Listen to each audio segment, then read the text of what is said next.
Well, now to a topic that has Americans talking, a debt ceiling showdown. Will politicians reach a deal on the debt ceiling in this country? Joining us now for Retirement Coffee Talk are George Fossing and Zach Jenkins. They are part of the team at North Star Financial and Retirement Planning, a local area firm that focuses on preparing people for a successful retirement. George and Zach are also popular radio show hosts. Good morning, and we're getting Megan. serious starting off. I think today. so. I mean, we're always so serious, but this one has been in the news for a while. It's all over the place. Okay, it's talking about a debt ceiling. If it's not raised, the U.S. could default on its debt as early as June 1st. Right. What would the consequences be for, like, maybe just us normal people? Well, part of that's it's unknown. Yeah. I read since 1960 we've had 78 times we've raised the debt ceiling, and it's never been a real issue. We've waited down to the deadline, but right now Congress is so polarized and parties are so polarized out there.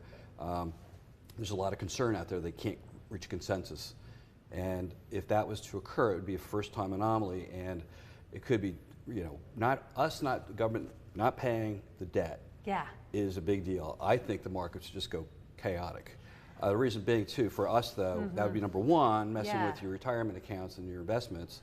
Two, interest rates going up. That would be a big part, too. I read, interesting, too, you never think about it, but the debt is an obligation we have. Right. If we decided we're not going to pay our bills, there's probably a lot of lawsuits out there. You're going to pay Social Security what they're owed, but you owe us money, so we're going to sue you. And that could be a real problem out there. Currently, we're paying, we were just talking about this earlier, guess how many Social Security benefits we pay out each week? Oh gosh, I wouldn't even know where to begin. $25 billion a week goes out with, That's incredible. And if you could default on anything, I don't think it's not going to happen. Right. But the obligation on both sides is huge, and this could be very serious. So would you advise people, like, if they're trying to figure out what to do with their money, is it like stuff it under your suitcase, your mattress? No, bury it in the backyard. Yeah, okay. No mattress. We're financial advisors, bury it in the backyard. Backyard is where to go. Yeah, seriously. We're just being really conservative. Most of the tools that we're using are building in some kind of defensive strategy, or incorporating some kind of insurance to protect against, the downside.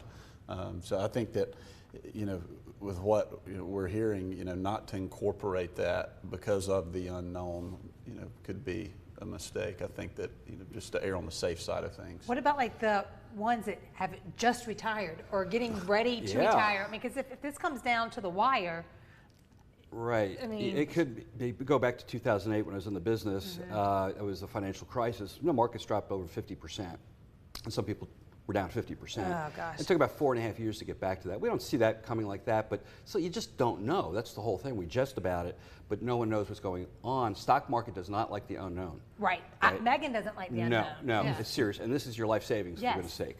So really playing defensive. We ask people, listen, if you want to give us a call, we'll do a quick analysis on your portfolio and see what it would look like. We've got some pretty interesting software that really kind of opens people's eyes. It might be, hey, you're good to go, or maybe you might want to realign your portfolio. To do this. Now, Congress has raised the debt ceiling in the past, so what can we learn from history? Because I feel like everything you learn it's happened before. The markets come back. That's the whole thing. Yeah. The difference here, though, is time. If somebody's in retirement, it might take 2 or 3 years, let's say, for your stock portfolio to come back. Do you really want to wait 2 or 3 years? Especially if you start taking money out of it for retirement. That's why you save. That's why you're putting into your 401ks, right? Is so you can use it later for income to live off of. And we find a lot of people are not lined up accordingly to where they should be, especially if you're 59 and a half or older before.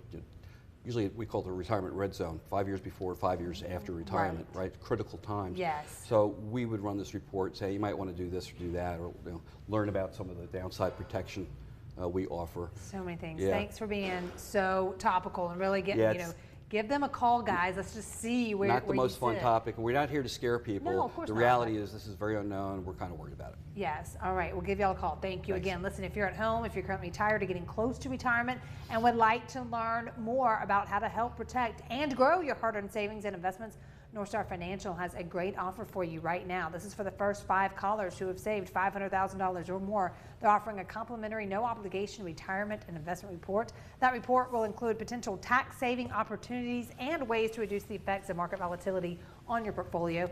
Their team will schedule a phone call, video call, or future in-office meeting. Call that number you see on your screen right now, 864-309-8146.